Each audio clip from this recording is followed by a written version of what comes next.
Now, as you may be aware, there's been a series that's been running on, particularly on the Joy Multimedia Network, particularly on Joy FM, and it is dubbed Robbing the Assemblies.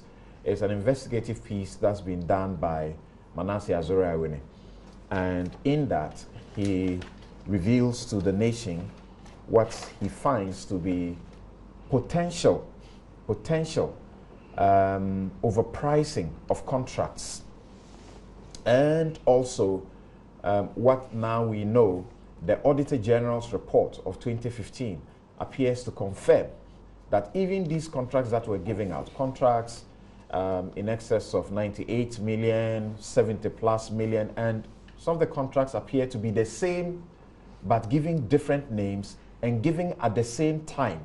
So it does appear we are paying double for the same thing, and yet the job itself is not being done. So there's fumigation and there's the waste bin and Linus contract as well. Now, people are enraged that we gave the waste bins contract at a point where there was, at a time where there was one subsisting, and that one had not been fully discharged. Bins had been supplied to the assemblies. They could not distribute them. They were keeping them in their backyard, and they were actually getting rotting. In fact, the government had an extra number, thousands, over 50,000, to still take from those who were contracted to provide the dustbins. And in the midst of that, decided to contract for more, 1 million more. So questions are being asked over all of this. And then the police stepped in and they are investigating, inviting Manasseh Azore, inviting the JOSPONG Group of companies also to make an appearance. And other matters have come as a result of the GJA issuing statements that suggested that, according to the anti-corruption groupings, that statement was unfortunate. Media Foundation for West Africa also said that statement was unfortunate, and other things have also come up as far as these issues are concerned. So I think that we can do that rather very quickly and then move on to the free SHS matter. Now, on this note, I'd like to start with Kofi. So, my thinking on this is, how come we keep seeing these problems? And this is a country where a judge... Okay, let's do this briefly so that we can give some people some background if you have not followed the story. Let's give you some brief background to the story. Zoomlion Ghana Limited has a long-running fumigation or open spraying contract with all the 260 metropolitan, municipal and district assemblies in the country. In a year, each district assembly pays 161,000 cedis. Every municipal assembly pays 184,000 cedis, while the metropolitan assemblies pay 207,000 cedis each for the fumigation. There are 6 metropolitan assemblies, 55 municipal assemblies and 155 district assemblies. So in all, Zoomlion is paid 36.3 million Ghana cedis to spray refuse dumps, public toilets and markets to curtail the outbreak of diseases such as cholera. Apart from this contract, Zoomlion also has another spraying contract with the Ministry of Health targeted at fighting mosquitoes. This contract is called the Nationwide Mosquito Control Program, NAMCOP, and it is executed in the assemblies. JoyNews has discovered that despite these 2 spraying contracts, the local government ministry signed another contract worth 98 million cedis in 2015 with 11 companies to spray public toilets, dump sites and markets, which the existing Zoomlion contract was expected to do. The companies were awarded the contract under the single source procurement method. In a document cited by JoyNews, then local government minister Collins Dowda used agency as justification for the sole sourcing. The 11 companies awarded the contract are Savannah Waste Services Limited, Coastal Waste and Management Services Limited, Ashanti Waste and Environmental Services Limited, BA Waste and Allied Services, Western Waste and Environmental Services Limited, and Volta Waste Limited. The rest are ABL Environmental Engineering Limited, Upper East Waste and Environmental Services Limited, KS Biosanitation Limited, Meridian Waste Management Services, and Zoom Lion Ghana Limited. JoyNews investigation has revealed that all the 11 companies belong to Joseph Siao Ejapon of the JOSPONG Group. On June 9, 2015, when the Chief Director of the Ministry, C.K. Dondio, wrote to the companies notifying them of the contract, the Sector Minister, Collins Dauda, also wrote a letter to the Ministry of Finance asking for urgent payments. Collins Dauda and the Ministry of Local Government have declined to comment on the payments and what exactly the companies did.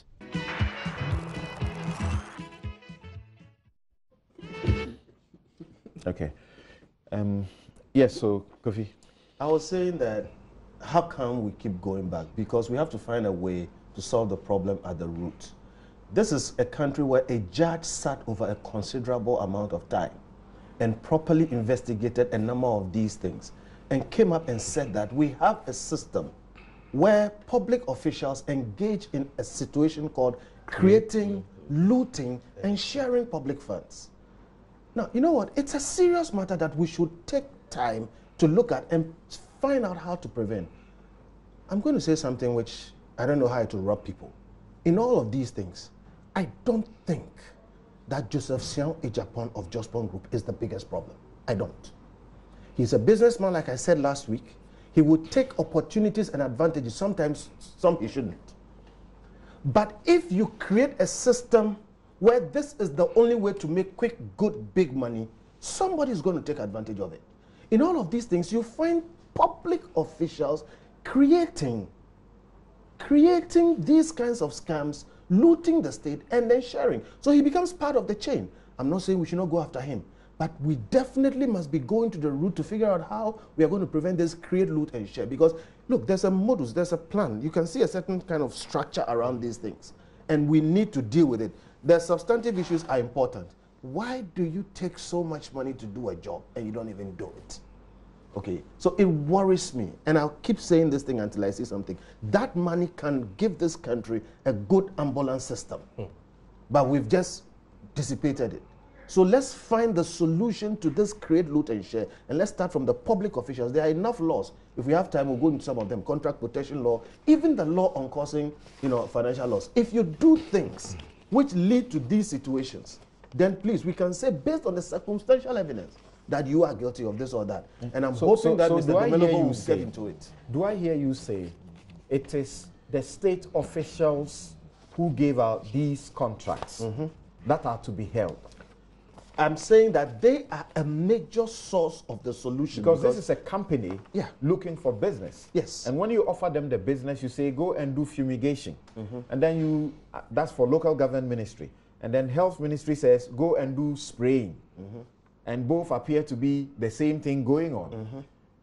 I mean, so you see, I'm just giving a job to do. How come the state system is not coordinated? If you don't do it, how come this person gives this contract, that person gives it, and you hear in this clip that Manasseh read, it is one Collins Dauda who is pushing for payment on urgency basis.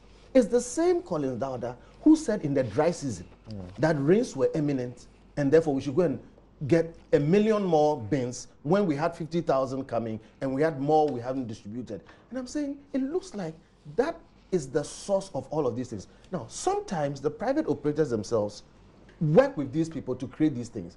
But ultimately, the state institutions are set up such that when these things come up, they must cut them off. That's why you have Auditor General and co. And sometimes you hear people ask questions in the state system. And then you hear somebody else come in and say, hey, stop, please push the thing. Certificates of urgency, single sourcing, and all those things. I'm saying let us not simply focus on JOSPONG. Let us go to the roots. And it's not just politicians again. Okay, it's not just the politicians like Mr. Okudieto and co who you will see. Some civil servants, some people within the system who are faceless, nameless, and may not be very, very, easy to find are behind it. So I think we should find a way to stop this thing at a certain point as a country. And could it not be the case that we're in a hurry to make judgments, perhaps like the GJA said, because we have seen the letter that was shown, and the letter that was authored on June 9, 2015. The Chief Director of the Ministry of Local Government and Rural Development, CK Dondio, wrote notifying the companies of the award, that is the 11 companies, notifying them of the award of the contracts to them. Now, they had 28 days to accept the offer, provide guarantees from bank or insurance companies before a final contract will be signed. On the same day, we had the minister, Collins Dowda, writing to the finance minister asking for urgent payment of the total contract sum, saying the work had already started. You have the Auditor General's report indicating that these works were not done. Is it not the case that we simply don't have explanation from these people, and so we are jumping in to say something has gone amiss? You know, no. But again, there's a principle here. Finding the actual information will lead us to a conclusion that is unassailable. And so we should get to the bottom of this. And no institution must tell us they don't have the records. Now, you know Manasseh had problems trying to get some of the records, and I happen to have gotten involved with it. Right. Okay. It is in everybody's interest, including JOSPONG's, that the records be made public so we can find out exactly what happened. Yes, maybe somebody is running to conclusions, but look, if it looks like a duck, it quacks like a duck, it walks like a duck, it damn well is a duck. That's the saying. So this is what it looks like. Get the information out, and we said here before concerning the same thing that let's investigate it. Okay, and this one is not political investigation. Let Mr. Domelovo, let the system investigate and come out clearly with the facts, and then let those who will take it up from there, take it up from there. This hiding information and that kind of thing is not right. Then you lead people to be conjecturing, and maybe somebody will innocently suffer. So let the information be out, so the judgments that will be made will be based on fact. Because if you don't give us the information, we will conjecture. Okay. When it was suggested that the cost of the beans, for example, was too exorbitant, and so on, and there was evidence to show that the company itself, it has subsidiaries that sell the beans, and it sells them far less than what the state was charged for. They gave an explanation, and they said, look, the quality of the material you use should be considered. In this particular 1 million dustbins, we are using virgin material.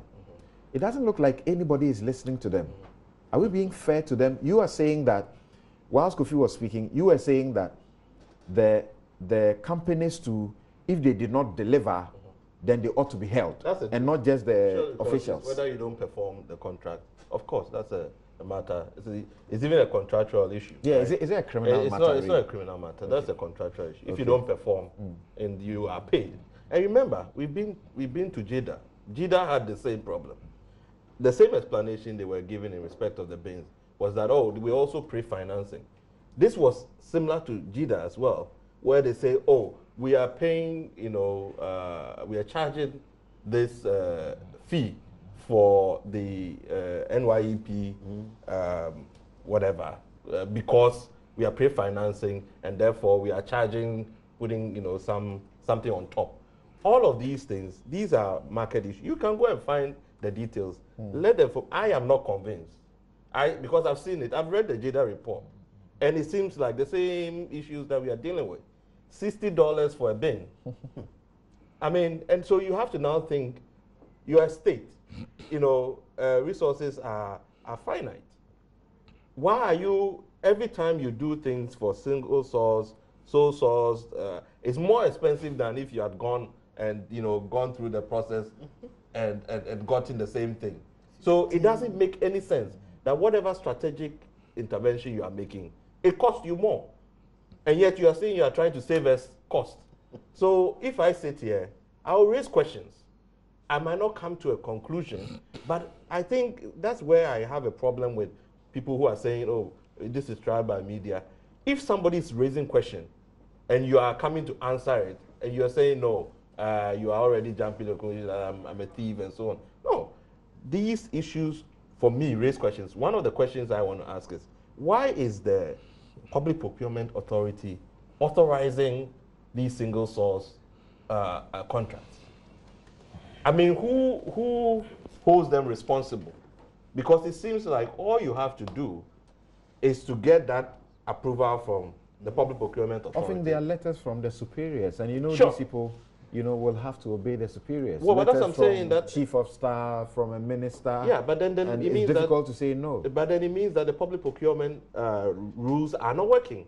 Because if all it means is the office of the president sending you a letter that you should give this person a contract, then what's the point of that? Now we have a minister to help to check that, and we understand from the allegations that are coming forth that it doesn't appear that anything has changed with this single source. And if you look at the Ministry of Finance guide on to MMDAs and so on, it's quite specific, all the thresholds and so on that have to be followed and what have to be done. But if we are serious about getting value for money for the public, for those of us taxpayers, I get so upset these days. Every time you pay your income tax, you know where it's going. It's going down the drain into somebody's, pocket. What coincidence, what you just said. There's a lady who joined the flight with me yesterday, and she says, I've stopped listening to your radio and your stuff in this country because I feel pained when I have to pay my tax. Yes. I mean, I feel because I'm leaving the office at 9 o'clock. I have a baby. I wish I had gone earlier so that I can also go and spend time. I work all and I pay my tax. And when you read something like this, and you're saying I can't ask questions, I find it, I think, we really need to get to, because this whole idea of single source, and everybody says it's a problem, deducting from the assemblies. How long have we been talking about these issues? There's a new policy directive that has come forward that is not going to happen again, that you stay at central government, give contracts in Accra, deduct their monies at source, their District Assembly Common Fund at source, and ask your contractors come and do the work. No. The Assembly should get the money and decide who does what for them as far as their sanitation situation is concerned. Each district assembly for this fumigation or open spraying exercise, each district is paying 160,000 cedis. Municipal assemblies are paying 184,000. Metropolitan assemblies are paying 207,000 each for the exercise in a year, and the money is deducted as source from the common fund and paid to Zoom Lion. I mean, the Ministry of Health is trying to do something with drugs. I mean, there's an argument that you can make about buying centrally and making sure, or even agreeing some price arrangement so that you can have vendors buy at different levels. You get things cheaper. You get things cheaper.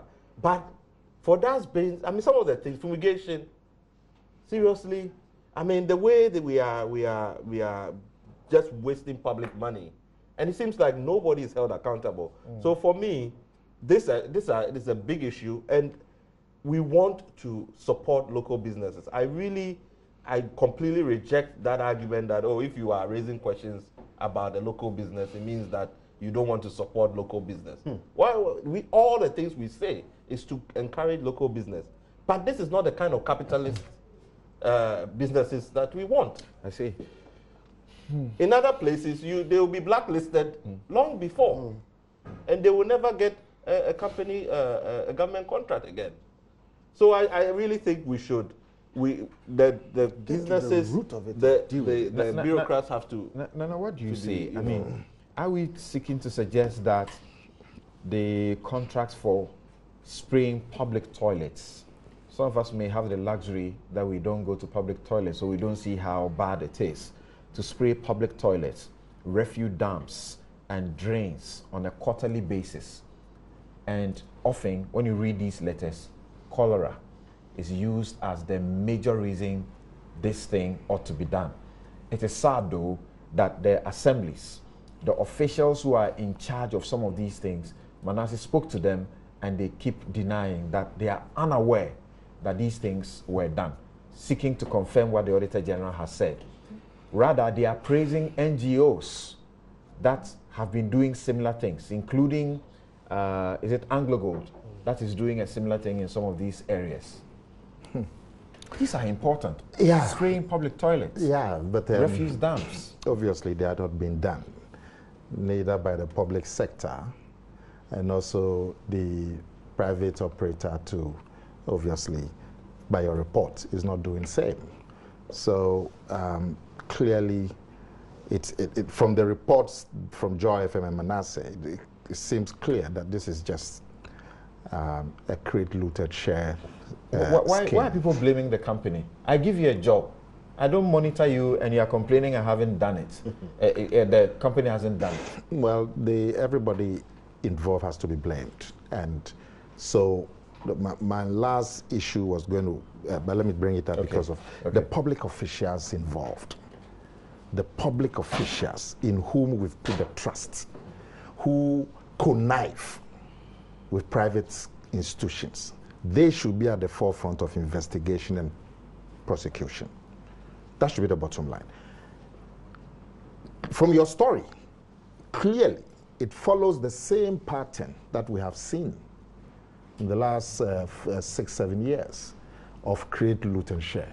When the same elements, you look at Wayome, you can see the connivance very clearly. You look at Jida, you look at Sada, you look at the bus branding,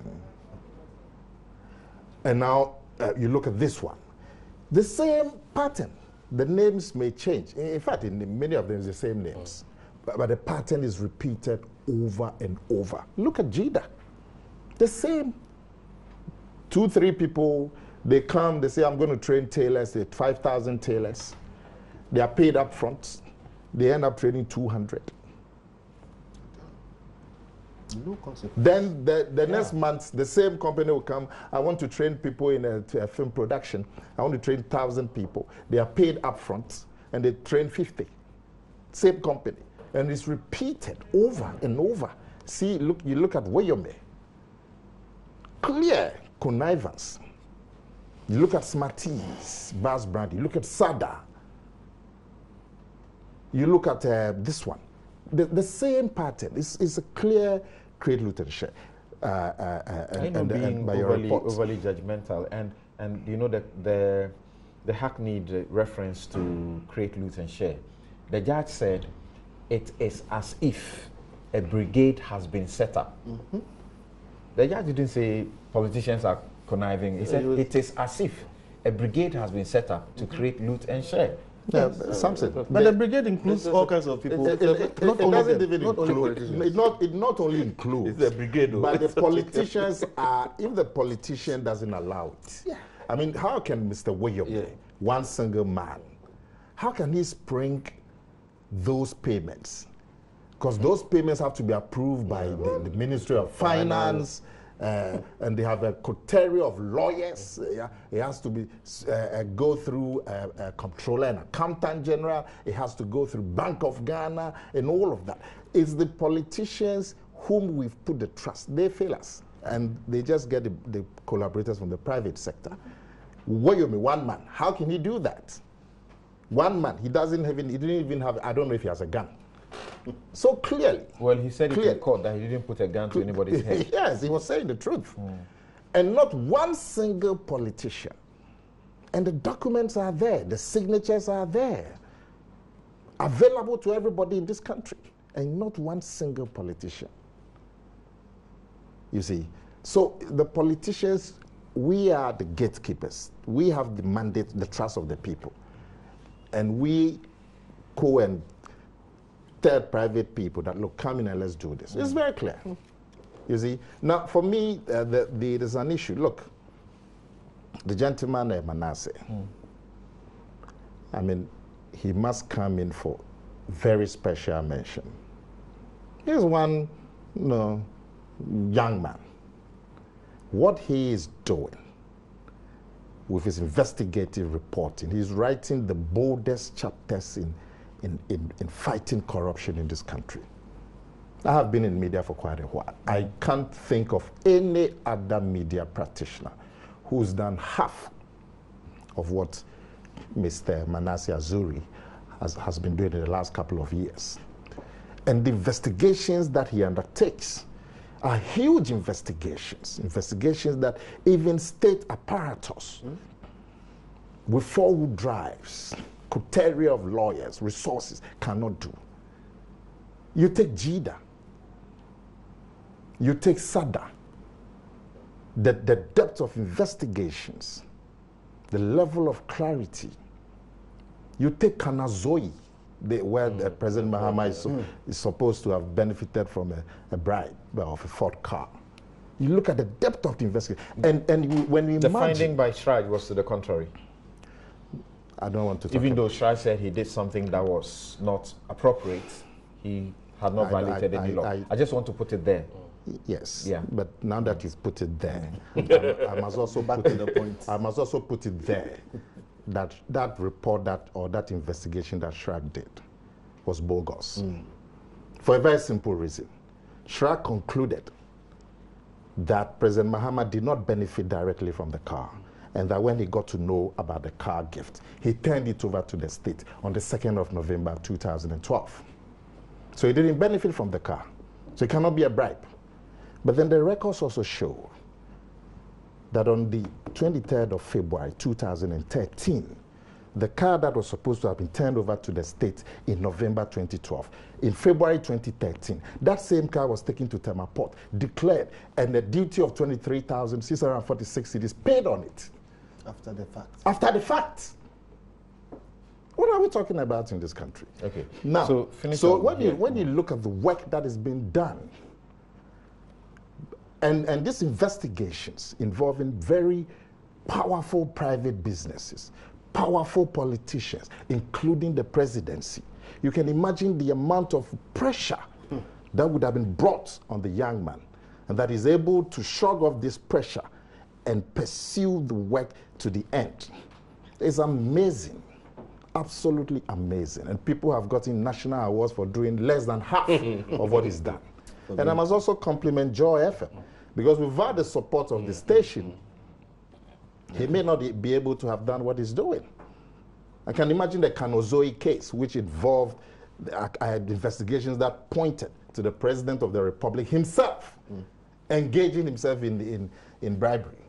I can imagine the pressures that could have been bought. The Shraj report said, the Shraj verdict said, he contravened the gift policy with regards to the decision to accept the Ford vehicle gifts, but he did not benefit from it. He did no wrong. But you have to also put it out there that I have showed you, have very said clearly so. that Shrag conclusion cannot be sustained. Okay. And I've given you I've pointed out very clearly that the conclusion that he didn't benefit was that he turned the car to the state in November. Right. But then the question Shrag has not answered up to today is that the car that you say has been turned to the state in November 2012, how come that the same car was taken to customs in February 2013, 3 months after, and declared and duty paid? All you are referring to. Yes, it cannot be true. All you are referring to is evidence. All you are referring to is evidence that was available to Shraj. Yeah. I led Manasseh there. Oh, okay. So then all you are referring to is evidence that was available to them, and yet the conclusion they came to is what stands until it has been the challenged. conclusion was against the evidence. Thank you. So I'm saying the conclusion was against the evidence. Now I'm saying to Did I you say that thank you to that? No, that's not what I meant. But Joy FM also, you have to be, because many other media institutions may have buckled under the pressure that will come from this investigation. But you've supported the young man, and obviously he's benefited from that support. Now, this case, this current case of the fumigation and the beans. Dustbins. Yes. We actually have not, as far as I have not heard the reaction of the companies. Maybe they can explain why all the 10, 11 companies came from them. They have explained the dustbins, but not the fumigation. Maybe they, because the reports also said the work was not done. Maybe they could explain. They said it was a rainy season. Maybe they had some weather report. I don't know. But it is good for our national psyche that the BNI has, the police CID has been seized of the matter, and they are inviting all the parties to come and present evidence. That at least is some comfort to us. But it has to be carried through to the logical conclusion. The politicians involved, the public officials involved, because we've seen too many times from Weyome to Jida to Sada, to plenty of them, that nothing happens. And I mean, I'm in the NPP, and I'm very proud of my party. But I mean, let's not forget, for Jida, there are people who are standing trial as we speak. They have been on trial for a while. 6 years. But I'm saying I'm in the NPP, and I'm proud of my party. But it is now the duty of my political party and the president to ensure that this business of not whitewashing these investigations and so on comes to an end. And that whatever the government can do to make sure that these issues go to the right conclusion is done. Otherwise, like one of my friends said, the public will continue to lose interest in the whole democratic governance that we have. In that direction, you may say that the people in government, they be doing something right in the direction that, you know, as Manasseh seeks information, further information about his investigations. In fact, they thought that without the further investigations, he didn't have a report, he couldn't tell any story. So they've been trying not to give him any of the documents that they are supposed to give him officially. The Attorney General's Department, which was copied on all correspondences that went on, one of the ministries sought advice from the Attorney General's Department. The Attorney General's Department wrote to say, give the guy the documents. They still have not done it. Yes, Sami. Well, first of all, I must submit that corruption is a canker. Corruption... President Mahama calls it mass murder. Corruption amounts to mass murder, as President Mahama would say.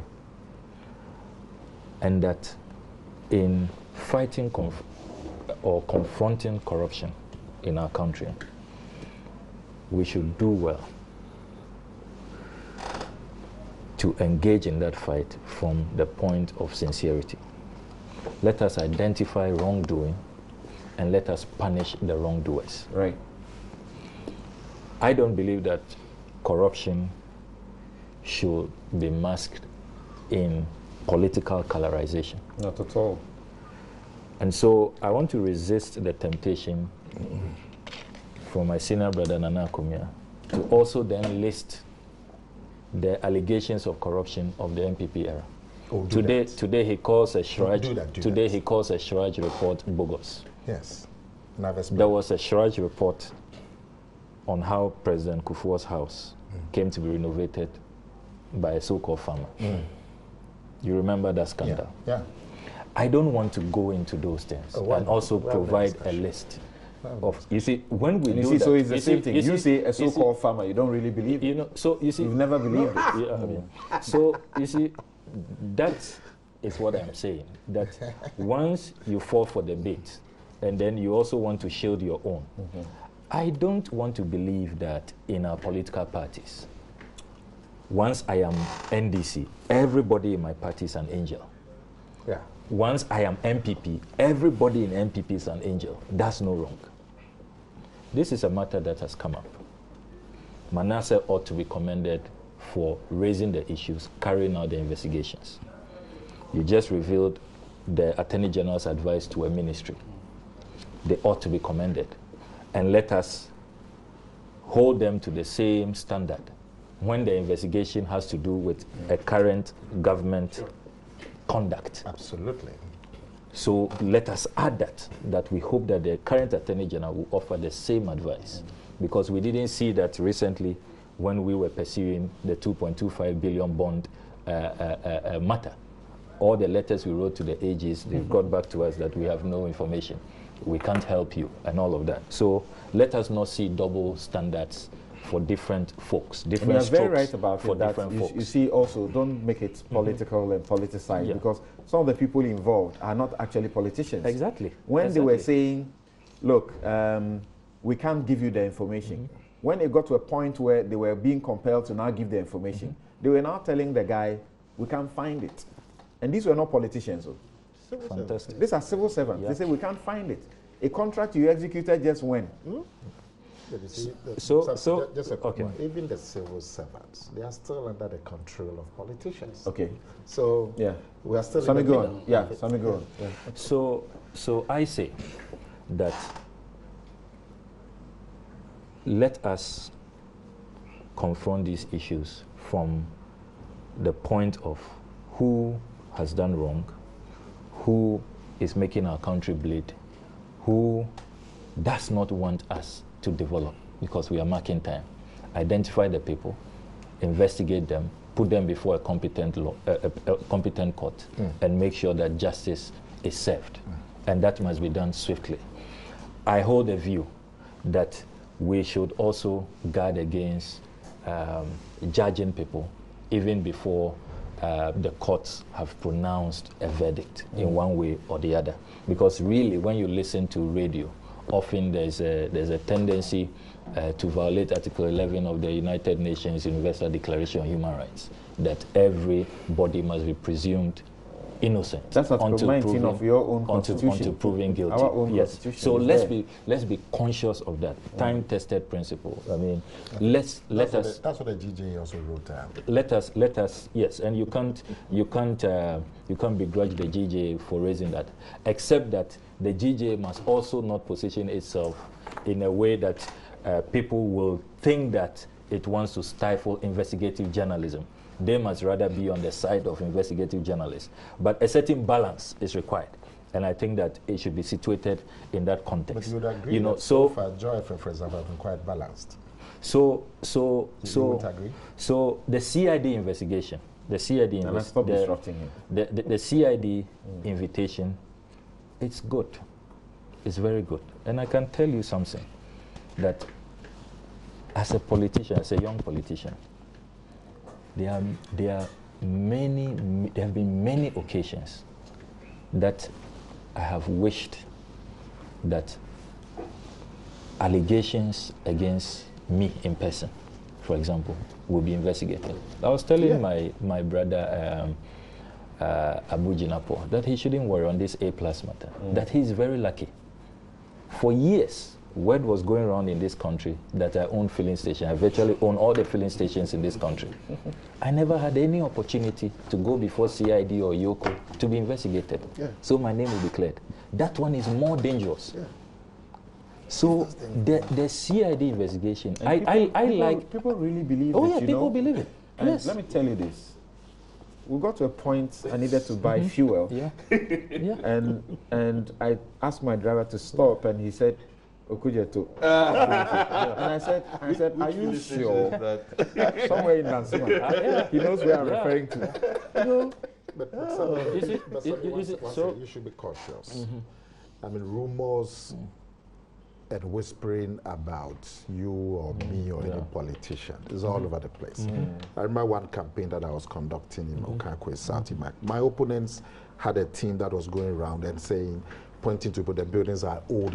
Any nice building says for this for me. Yeah. You know, but that is different from the kind of thing that we are talking about. So you have to. No, you see, I disagree. I disagree. You know, sometimes the preponderance of rumors can crystallize, and people believe it. But he said there's a difference. This is no yes, rumor. no.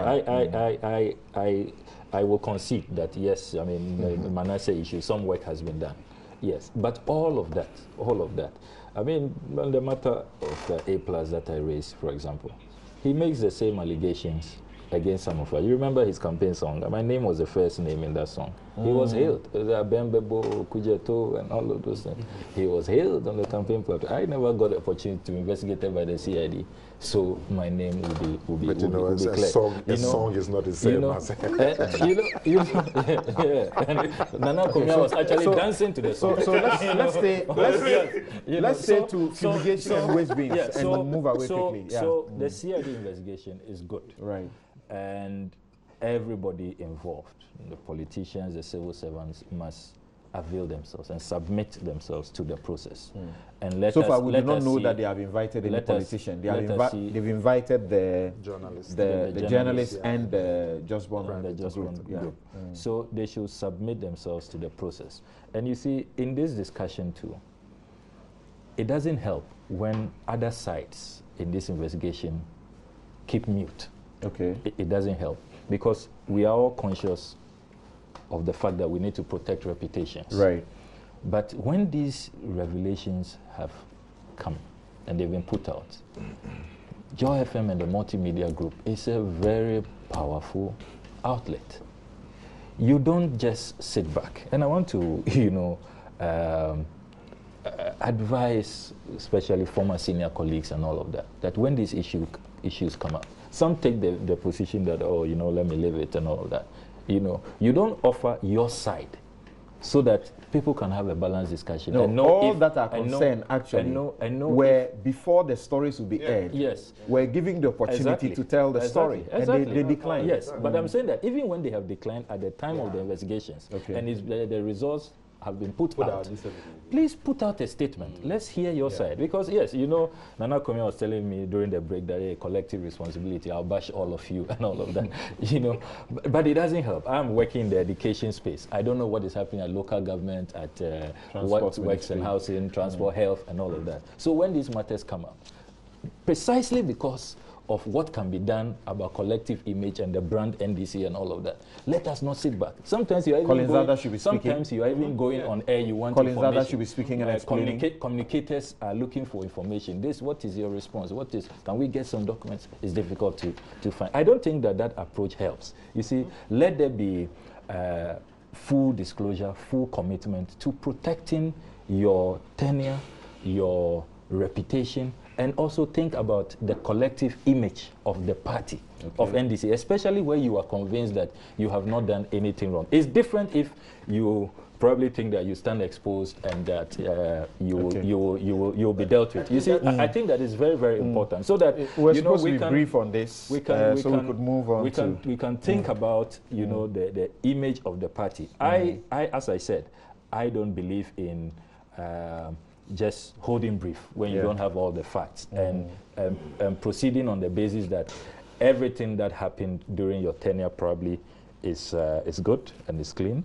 And in the same way, I would also just appeal that let's be balanced and let's see how the investigations go, and let's allow for these people to defend themselves when the time comes. Finally, let me also submit that the issue of centralized procurement, we need to take a second look at it. For many years, this is a country that has been trying to decentralize. We need to now start identifying what it is that can be procured at the district assembly level and empower them to do that. Because they feel financially, emasculated. They are unable to do anything because the money that's supposed to come to them, more than half or all of it is taken away at the level of central government. Sometimes the irony is that the very ministry that must be the champions of decentralization are the ones that is the one most guilty. And this precedes, and I'm not indicting my own. You miss a point. This centralized procurement has been happening even before the NDC came to power.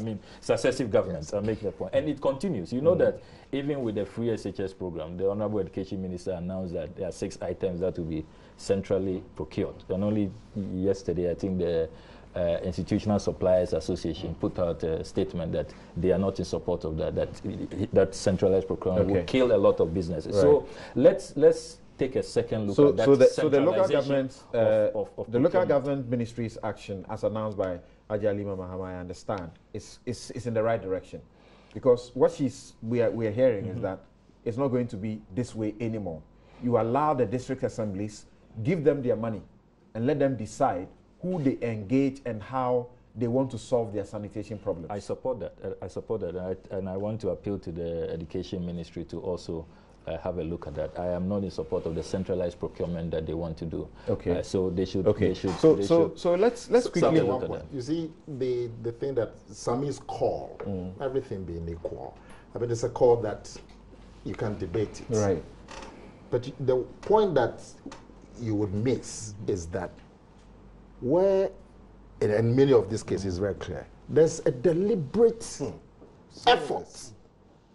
So it's not about somebody doesn't know the right thing to do. People know the right thing to do, but they are what? Yeah. I don't understand. Create effort to do what? Create root and share. You see, you said that we should be looking at let's be cautious. One second. We haven't heard from the other side. I'm saying that what we've seen today on this matter gives. But we haven't heard from JOSPONG. We haven't heard from the local government minister. 1 second. I wanted to chip in that. But let me finish. Had opportunity to speak. You see, I agree. Sami, I said so. That we haven't heard from the other side. Yeah. So it's good that but I'm just, saying JOSPONG also declined on all the issues. But when the dustbins issue came up, they issued a rejoinder. Then we don't know if they will issue another rejoinder on the fumigation and spraying. And I have said that we haven't heard from the other side. Right. But from what has been narrated so far, it follows a pattern. And I went on to give the pattern. You know. But you see, Sami, when people have made up their minds that we have to create an opportunity to divert public monies, that really is the key. Okay. It's not that people so bad there's this small side of it that we need to deal with, and I would hold you to 2 minutes each strictly.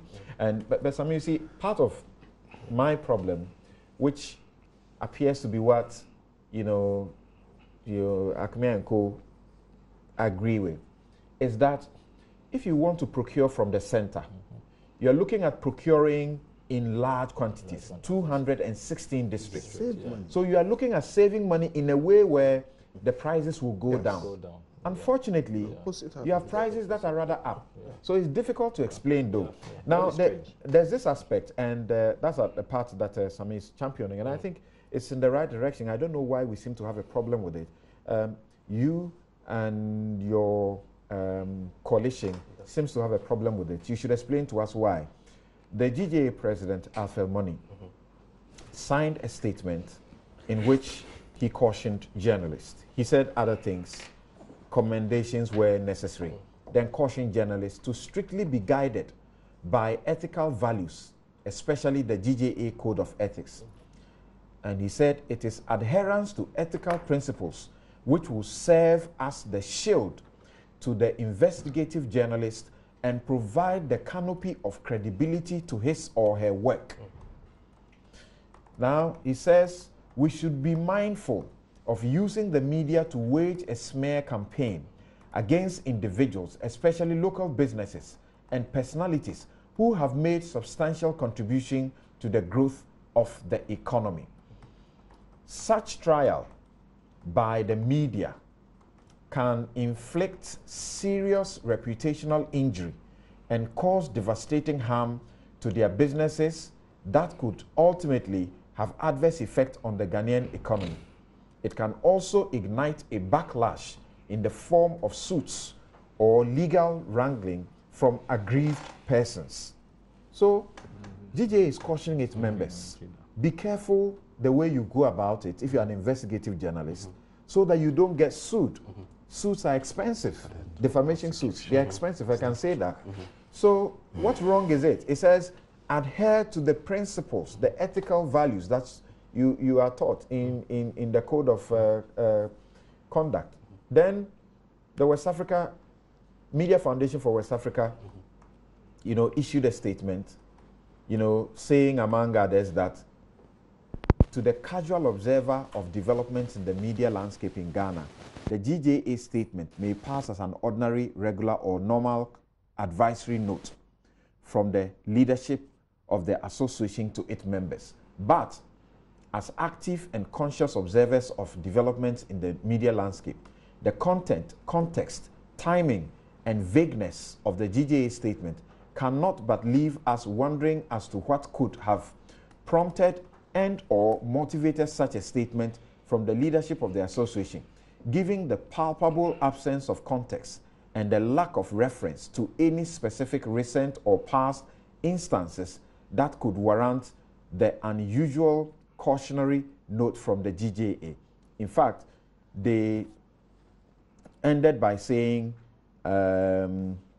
what the GJA is doing is completely wrong. And you also came in, your group of anti-corruption coalition, that is the Ghana Integrity Initiative, the Ghana Anti-Corruption Coalition, the Center for Democratic Development, Citizens Movement Against Corruption, and Africa Center for International Law and Accountability. You said this is sinister and should not be allowed. What have they done wrong? Well, I mean, I think both the Media Foundation for West Africa statement and our statement places the issue in context.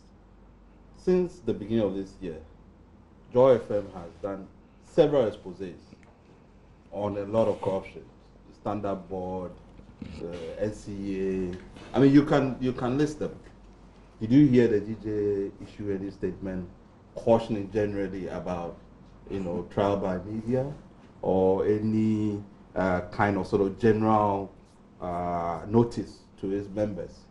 There was a context to this one. Could it be that it is getting worse in their perspective? That's why they are doing this. Then they didn't. That should have been stated very clearly in the statement. But you see, we are not. I mean, I think we feel very insulted that to suggest to us that we don't know, what the there has been a series of publications attempting to undermine this particular investigation, and we are all aware of it. So we didn't. It's not that we just decided. I mean, at DJ, we work with the DJ very closely. We cannot do this anti-corruption job without the DJ. So it must take something very worrying for us to come out and really call out the DJ the way we did. Up to this point, have you heard any executive of the DJ whose statement they released this statement? They haven't come out to defend it or even to give context to it and say, oh, it's because of this series of investigations that we thought we should raise concern. Up to this point, how long has that been? 2 weeks? So I think people should appreciate that this was not done lightly. And we need to really ensure that we can provide the space for investigative journalists to work. We think the GJA should support that. The other thing is that if the concern is that now the GJA feels like, okay, now we are caught in this kind of space where we don't know how to deal with our local businesses, maybe we should protect them. I mean, Father Mochi was talking about that we are destroying. How can that be? Yeah, and he states clearly that JOSPONG, for example, is an asset, it's not a liability. Yeah. And we seem to want to kill that business. Why? It's not fair. Why would that? I mean, I wouldn't even wake up and there are more positive things I can do in my life than, attempt to destroy a business. Everybody is talking about creating jobs. We have family members and so on who constantly. So we want Ghana to grow. Okay. But as I say, it cannot be at the expense of protecting the public space or making sure we get value for money. As for that, we always draw a line. Okay, I said 2 minutes. Yes, Kofi. This GJA statement is not even veiled. If you take out the context, word sentences in there clearly point to the fact that this is GJA, okay, speaking to Manasseh and cautioning him about this particular work he's doing regarding JOSPONG. It's clear, you read it, it's there. Look, are they the Ghana Journalist Association or the Association Against Accused Persons? Of all the things that the GJA could speak about, of all the things they could pick on. Manasseh has been sued and may be sued further. GJA says, be careful, stop that, you get sued. Of all the things, this is the topic and the way they choose to do it. This was pressure against Manasseh, not for Manasseh. And that advice was unwarranted. Look, if you know what Manasseh has to go through, okay, to do these kinds of investigations, the cautions he has to take, the risks he has to assume, all right, and you want to advise him, this is not the way to do it. All right? I know a bit of that. Now, this is despicable. If this is a Ghana Journalist Association, this is not what they must be applying their energies to. This statement had every energy against a journalist. And I find it totally distasteful that at a time like this, when the young man is engaging in something like this, sometimes at personal risk, okay, you use the resources of the organization, okay, not to encourage him, okay, but to cast this kind of shadow over his work. The least said about it, the better. But this is not what the Journalists Association must be doing. Interesting. And do I agree with Kofi? He says he knows a bit of what Manasseh goes through to do these things, and he feels this is, well, do I feel the same about it and about the statement, given that I don't know a bit of what he goes through, I know about what he goes through. And in fact, collaterally, I get to also suffer. Yes, I can say that on authority, that when you are being persuaded to talk to the guy, to get him to either calm down or to sort of, as it were, hold on with this story, and you don't seem to want to listen, then your safety becomes an issue. It's interesting.